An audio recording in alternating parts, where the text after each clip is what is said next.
আসসালামু আলাইকুম। এইভাবে হাতে মাখিয়ে মাছ রান্না করলে কিন্তু ভাত একটু বেশিই লাগবে। এতটাই মজার হয় এই মাছ রান্নাটা, এক পদেই কিন্তু ভাত খাওয়া হয়ে যাবে। আর কিছুই কিন্তু লাগবে না। আমার বাসায় তো এটা হলে আর কিছুই লাগে না। আর আমরা বাঙালি, মাছে ভাতে বাঙালি। মাছ হলে কিন্তু আমাদের বাঙালিদের আর কিছুই লাগে না। দুপুরবেলা ১ প্লেট ভাত কিন্তু অনায়াসেই শেষ হয়ে যায়। তো চলুন দেখে নেওয়া যাক কীভাবে রান্নাটা করি।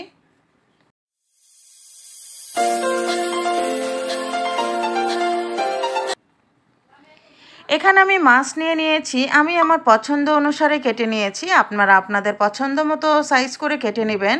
এখানে আমি সামান্য পরিমাণের মতো স্বাদ মতো লবণ দিয়েছি, হলুদের গুঁড়ো, লাল মরিচের গুঁড়ো আর ধনিয়ার গুঁড়ো। এখানে আমি দিয়ে দিচ্ছি রসুন বাটা। তো রসুন বাটাটা আমি একটু হালকা বেশি দিচ্ছি, কারণ মাছটা হাতে মাখিয়ে রান্না করব। আর সব মশলা যা যা রান্না করায় দিতে হয় আর কি, সব কটা মশলা দিয়েই। আর এখানে একটু অল্প একটু তেল দিয়ে দিলাম। এখন এই মাছটাকে মাখিয়ে রাখবো।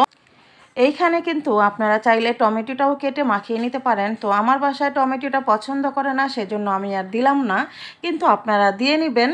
এখন আমি চলে যাব মূল রান্নায়। একটা হাঁড়ি বসিয়ে দিলাম আর দিয়ে দিলাম আবারও সয়াবিন তেল। তেলটা যখন গরম হয়ে যাবে সেই পর্যায়ে দিয়ে দিচ্ছি পেঁয়াজ কুচি। পেঁয়াজটা একটু হালকা বেশি দিতে হবে। আর পেঁয়াজটাকে কিন্তু ভাজতে হবে একেবারে একটু বাদামি করার আগ মুহূর্ত পর্যন্ত, পেঁয়াজটা একটু যখন রং ধরে আসবে ঠিক ওই পর্যায়ে কিন্তু আমি যে মাছটাকে ম্যারিনেট করে রেখে দিয়েছি সেই মাছটা এখানে দিয়ে দিব। আপনারা ওই মাছ ম্যারিনেট করার সময় যদি একটু লেবুর রস চিপড়ে দেন তাহলে কিন্তু খুব সুন্দর ঘ্রাণ আসে। আর এই কাজটা আমি করি সব সময়, বাট আজকে আমি করিনি, বাসায় লেবু ছিল না। আর এভাবে মাছটাকে দেওয়ার পরে মাছটাকে এক পাশ যখন হয়ে যাবে তারপরে মাছটা আমি উল্টে আরেক পাশ দিয়ে দিব।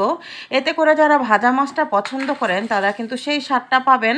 আর যারা কষিয়ে রান্না পছন্দ করেন তাদেরও কিন্তু হবে, এক ঢিলে দুই পাখি মারা আর কি যাকে বলে। আর যে বাটিটাতে আমি মাখিয়ে রেখেছিলাম সেই বাটিটা হাত ধুয়ে আমি সেই এই ঝোলটুকু দিয়ে দিলাম। আর এটা যেহেতু একটু ভুনা ভুনা হবে, ঝোলটা একটু বুঝে শুনেই দিবেন, যে যতটা পছন্দ করেন আর কি। আর এখানে কোনো সবজিই যাবে না, আমি মাছটা এভাবেই রান্না করব। আর ওই যে বললাম যারা টমেটো পছন্দ করেন তারা টমেটো দিলে কিন্তু কালারটা খুব সুন্দর আসবে। আর এটা কিন্তু একটু বড় মাছ রান্না করলেই ভালো লাগে। আর মাছের সাইজগুলো যতটা পারেন ছোট করে দিলে বেশি ভালো লাগে। দিয়ে দিলাম ধনিয়া পাতা। আমার রান্নাটা কিন্তু একেবারেই হয়ে গেছে, শুধু ঝোলের পরিমাণটা একটু কমিয়ে নিলেই কিন্তু হয়ে যাবে।